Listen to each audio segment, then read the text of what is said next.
when the simple present is used in material processes, we want to talk about something is general or habitual process. And when the present is used in mental processes, it's some kind of incentive aspect. When we use the present in present tense, we want to focus more on time, which have three beginnings and endings. And when we use the simple present,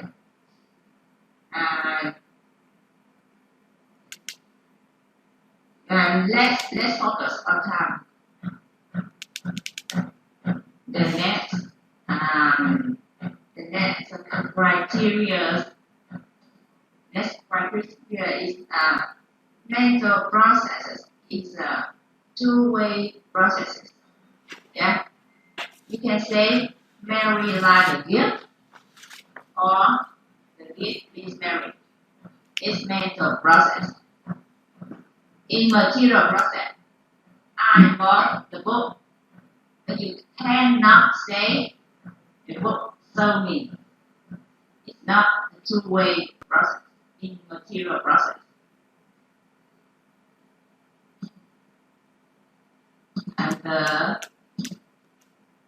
And the last criteria is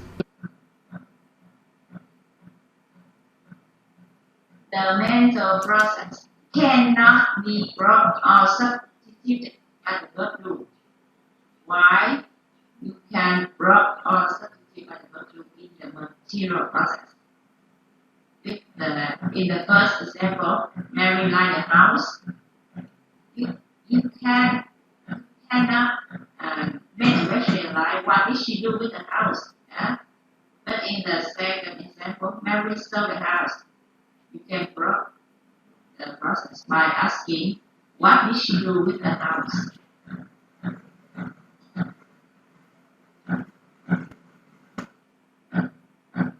And when you analyze a clause use mental process, you don't use after and go as in a material process. We use sensor phenomenon. In the example, she is sensor, is the phenomenon. The choir is the phenomenon. Me is sensor.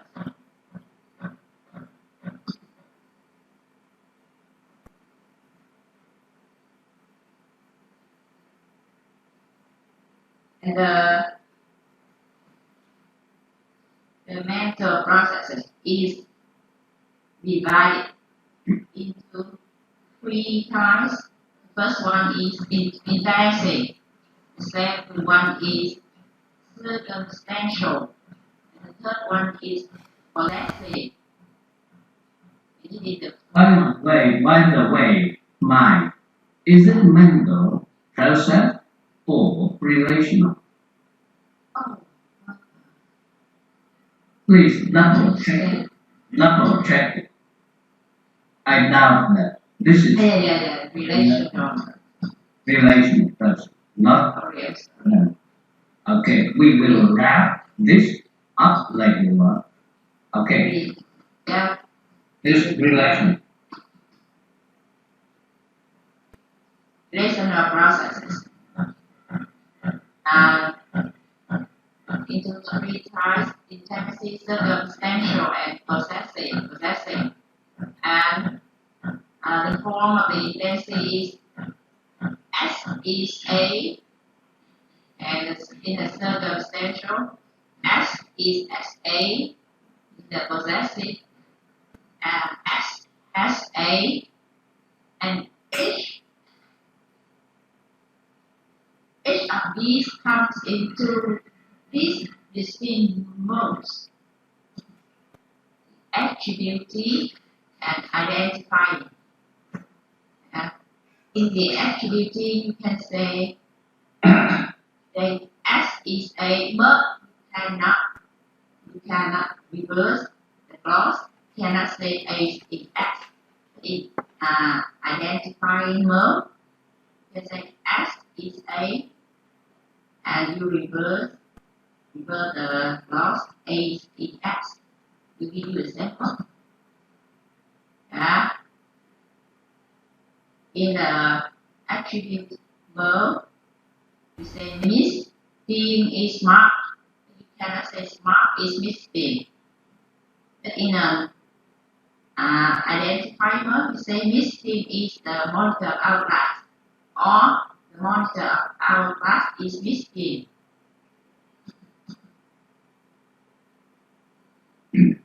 Now we will move to the next, the first type of relational process is intensive processes.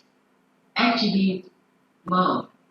Example: today's weather is going to be warm and sunny. Your story sounds complete nonsense. In this example, today's weather, your story is carrier. And the verb in intensive process maybe to be, feel, become, turn, and in the identifying modes, you can see in the example, the verb can be play, represent, art, spell, and in the attribute mode, you cannot reverse the clause. You cannot say warm and sunny is going to be today's weather. You cannot. But in the identifying mode, you can reverse the clause or use the passive form of the clause. Mr. Paul plays handed, or handed is played by Mr. The example in the circumstantial process. My story concerns a boy, and in identifying tomorrow is the city.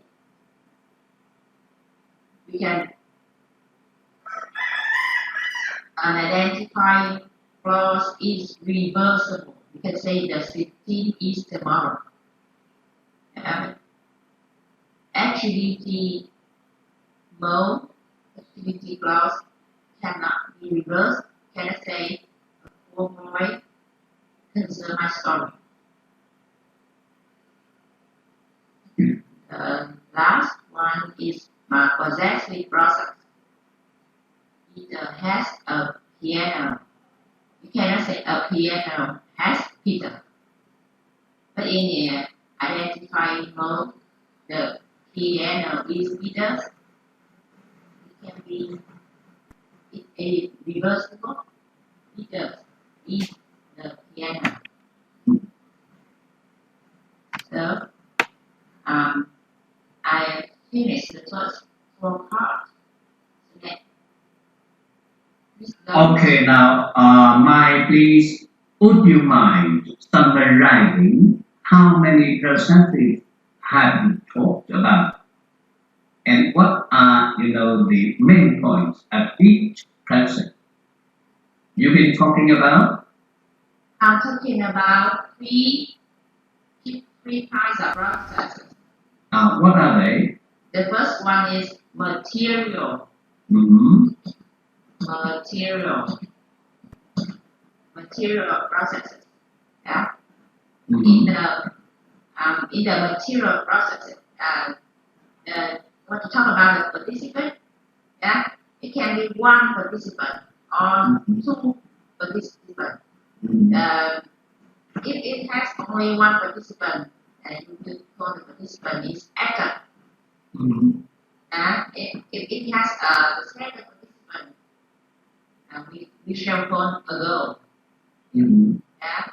And in material, the typical tense, we use in the material process is present and present and present and present. Yeah. And when we I think that in this case, you are talking to a teacher, and then it would be much better to relocalize or recontext the term. Highlighting then infant, then you say the present continuous. Okay, verb in form that is typical of an action in English. Okay, typical of a material or a physical present in English. We say that I'm talking, I'm kicking the ball, and then the boy, the cat is chasing the mouse. The mouse. Okay, come on. Yeah, the material process, the typical tense is present continuous, and you can use the verb do to drop or substitute the material process. Okay. And the second one is the mental process. In the mental process, and the typical tense is simple present, and in the simple present, and it must be one participant who is human, and we cannot use the verb do to drop or substitute the clause. And the last one is the relational processes. And there are three main types in the relational process: intensive, circumstantial, and possessive. And each of these types come into distinct modes. Attributing and identifying. In the attributing, you cannot reverse the clause, but in the identifying mode, you can reverse the clause. Or the clause has the passive form. There is some feature characteristic of some three processes: material, mental, and relational.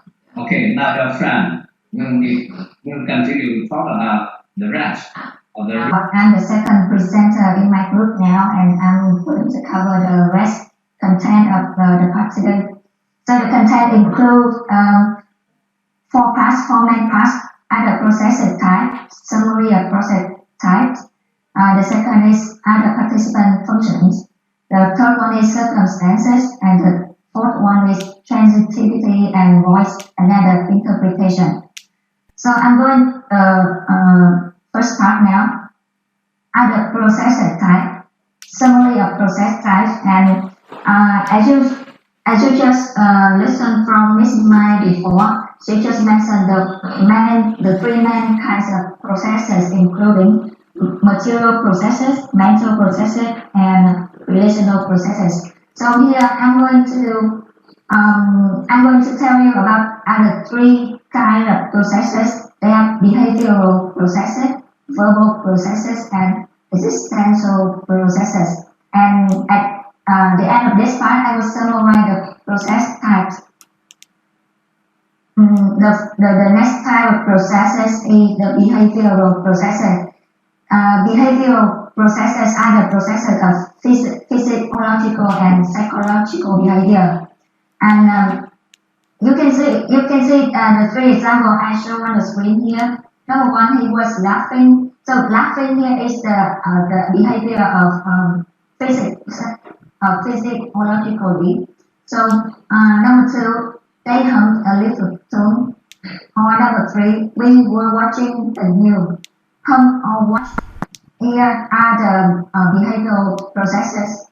And and involved in this kind of process is the behavior person or the person who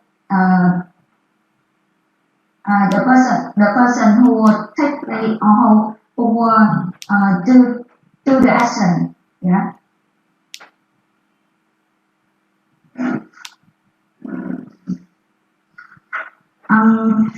It is kind of difficult to determine the boundaries of behavioral processes. However, these kinds on the screen are recognized as typical, and you can see the near mental process. Near mental, that means the process of consciousness represented as form of behavior, including some of the verbs here: look, watch, stare, listen, think, worry, and dream. The second type, near verbal, that means the verbal processes as behavior, including the verb like chatter, murmur, or talk. The next one, physiological processes manifest status of consciousness like cry, laugh, smile, frown, or sigh. Other physiological processes including breathe, cough, faint, sick, or sleep. And the last one, the new materials, including the word like sing, dance, sit, or lie down, and so on. This is an example of behavioral processes. The sentence here is, what are you crying about? And the participant in this sentence is the word you, is the behavior. And the process here is are crying, the behavioral processes. And the matter is what are you crying about? Yeah.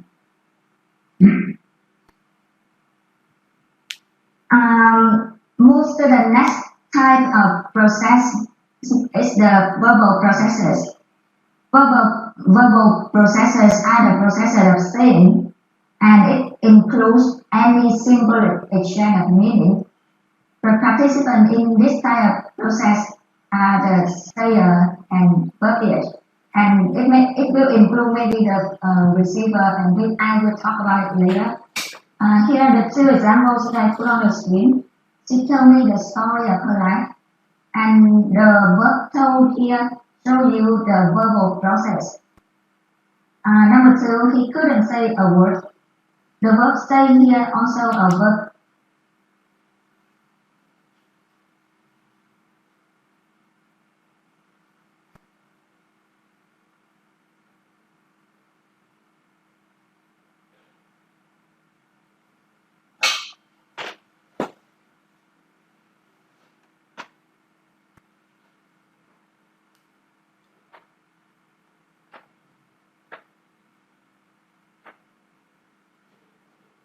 And the phrase on the clause "I'm hungry" is the quoted in this example.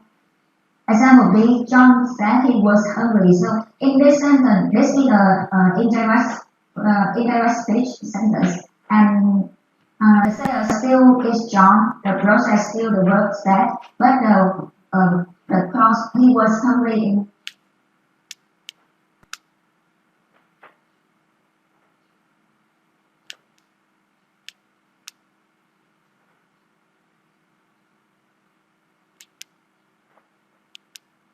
It is more appropriately to be called symbolic processes.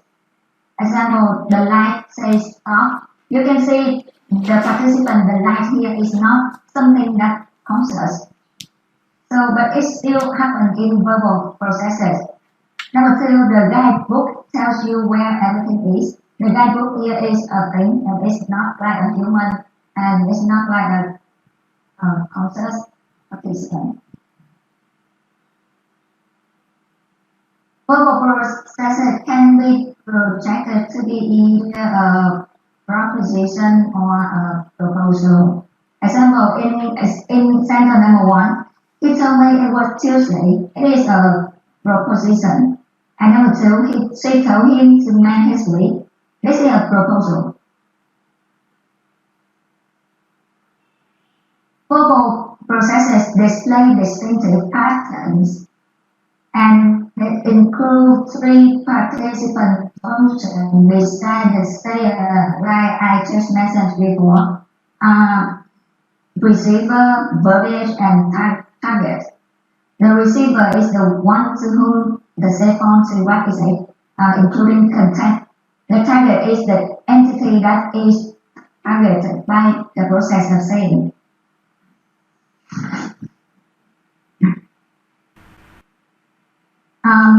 The next type of process is the existential processes. These are the processes represent that something exists or happens. The participant in this type of process is the existent, and it may have the circumstance in this type of process. For example, number one, there a fly in my shoe. So there's something exists in this situation or this context. That is the fly. In sentence number two, there seems to be a problem. So you can see a problem here is a thing or an entity that exists or happening in this sentence, in this case.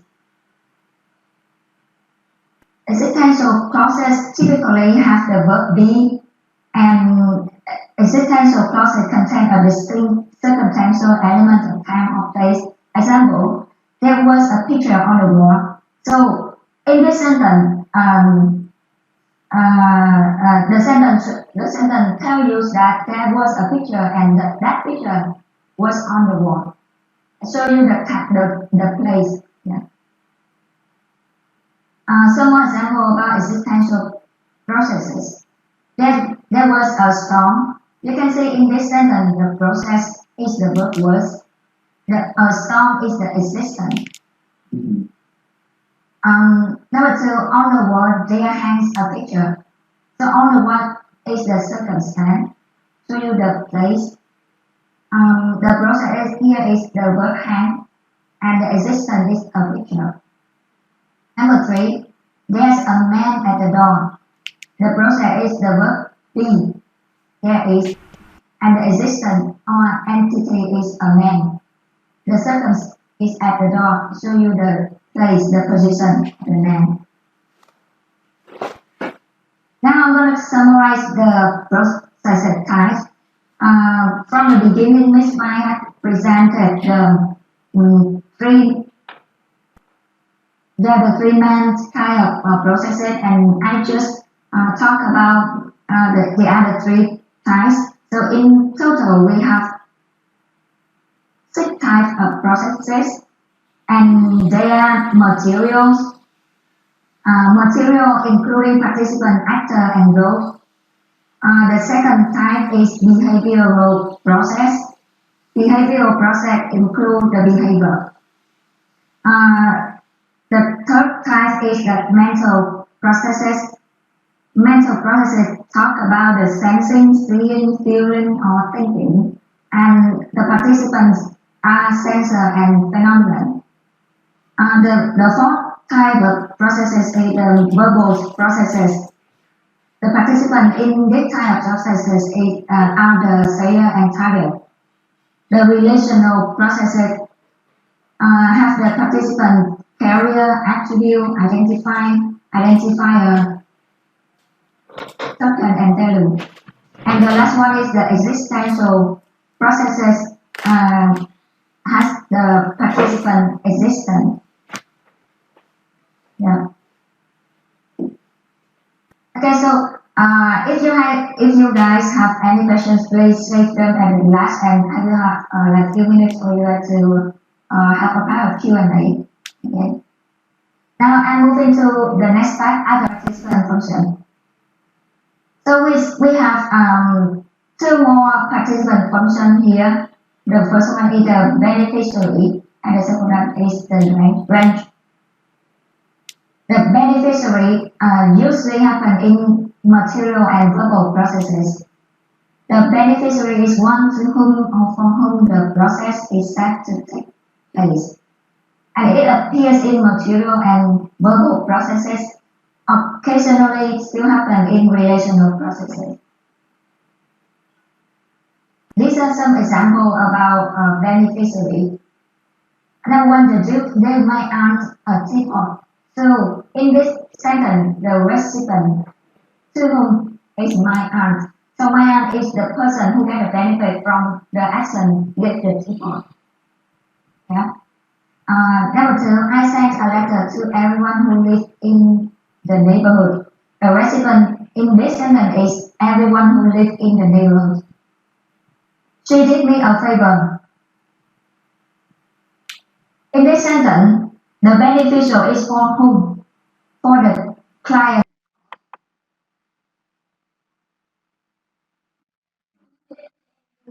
In this sentence,